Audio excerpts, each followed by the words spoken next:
FDA recently published a draft guidance to fresh produce growers and others to help inform them of how they are currently interpreting the produce safety rule. This is a draft guidance, and they are looking to industry to provide comments. The key to making informed comments is understanding what's in the draft guidance and how it differs from what has been published before. This video is the 7th in a series to attempt to shed light on those differences and will only cover the second part of Chapter 7. Section 2 of the draft guidance, starting on page 113, discusses buildings. The buildings subject to this part of the produce safety rule include all fully or partially enclosed buildings used for covered activities or to store food contact surfaces. This includes minimal structures that have a roof without walls. It does not include buildings that are not used for covered activities, such as personal homes, grain silos, or livestock barns. The buildings subject to Subpart L must provide sufficient space for placement of equipment and storage of materials and permit proper precautions to be taken to reduce the potential for contamination by effective design, including the separation of operations in which contamination is likely to occur. On page 114, the guidance lists factors to consider when evaluating your buildings. This includes drainage, ventilation, facilitation of pest control, and whether there is sufficient space for free movement around any equipment. You should also assess the durability of the building materials and construction, and whether the construction of your buildings facilitates maintenance of sanitary conditions.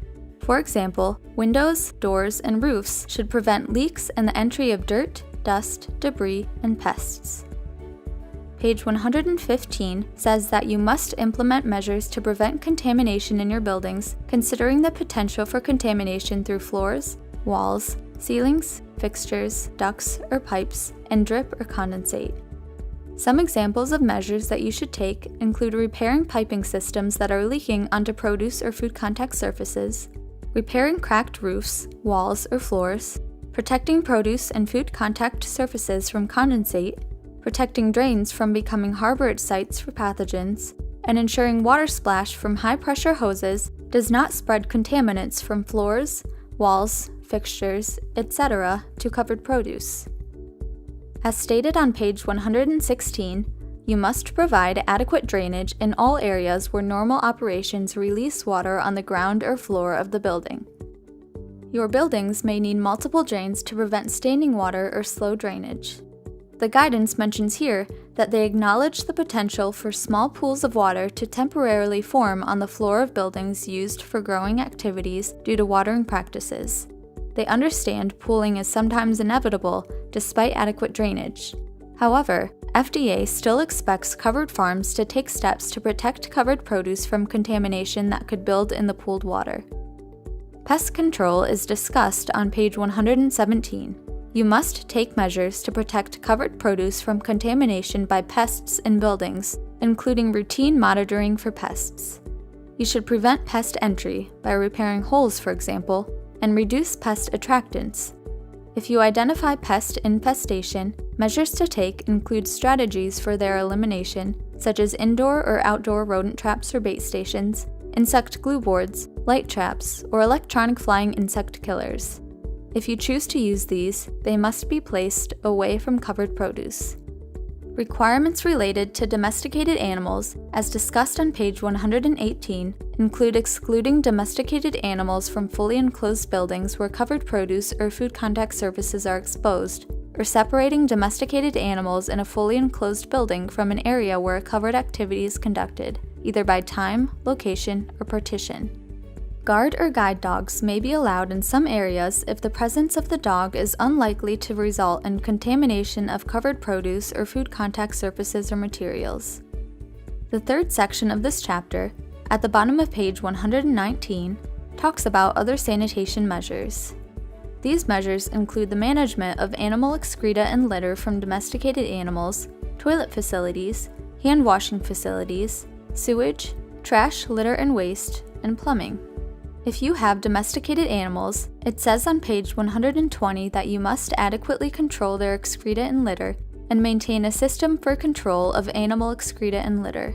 An example they give is to keep manure piles away from packing sheds in which covered produce is exposed. You should make sure to evaluate the potential for contamination through runoff or transfer via footwear.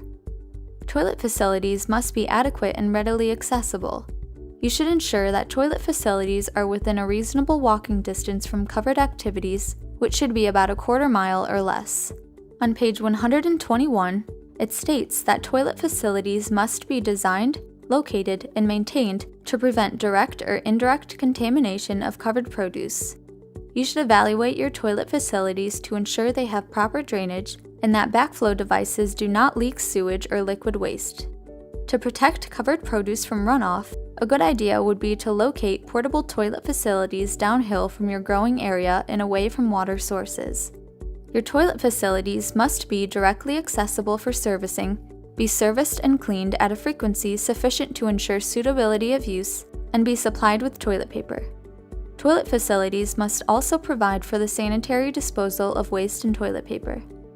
The bottom of page 122 talks about hand-washing facilities.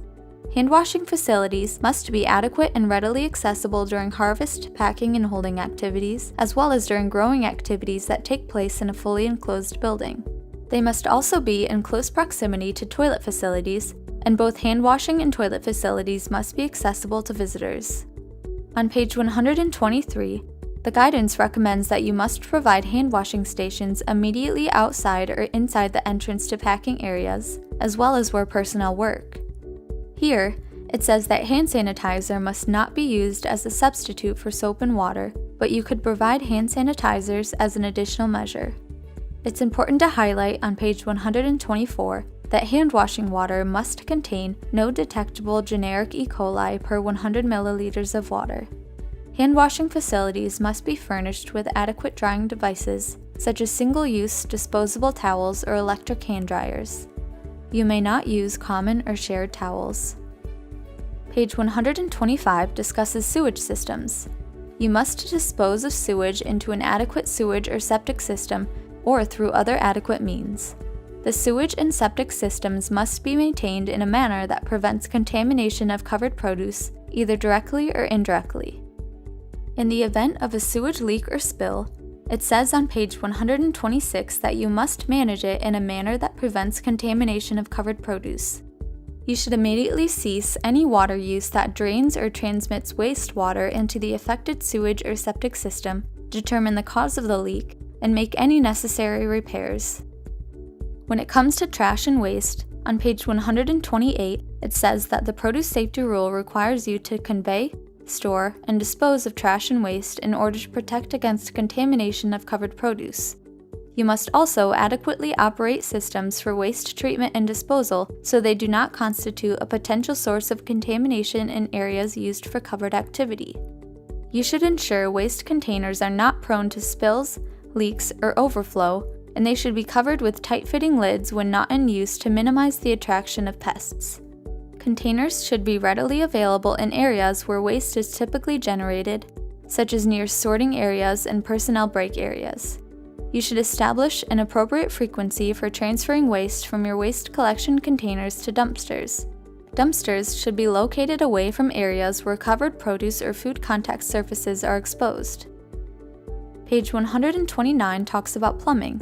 Plumbing must be of adequate size and design and be adequately installed and maintained to avoid being a source of contamination, distribute water under pressure as needed in sufficient quantities to all necessary areas, properly transport sewage and liquid disposable waste, and not allow backflow from piping systems that discharge wastewater or sewage and piping systems that carry water used for covered activity, for sanitary operations, or for use in hand-washing facilities.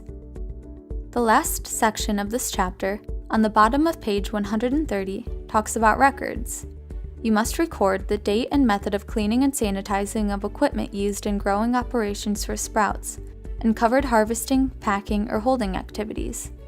The record should include the concentration of cleaning or sanitizing solutions. When making comments on the guidance, keep several things in mind. Reference the section of the rule you have a particular issue with. Be specific about the issue you are presenting. Avoid ranting. Offer alternatives to interpretation. Remember that the law is not changing or going away. This represents how the government interprets the law. The draft guidance covers all aspects of the Produce Safety Rule except Section E, Agricultural Water. Public comment on this draft guidance is being accepted until April 22, 2019. Michigan State University Extension encourages looking into this guidance and commenting before the deadline.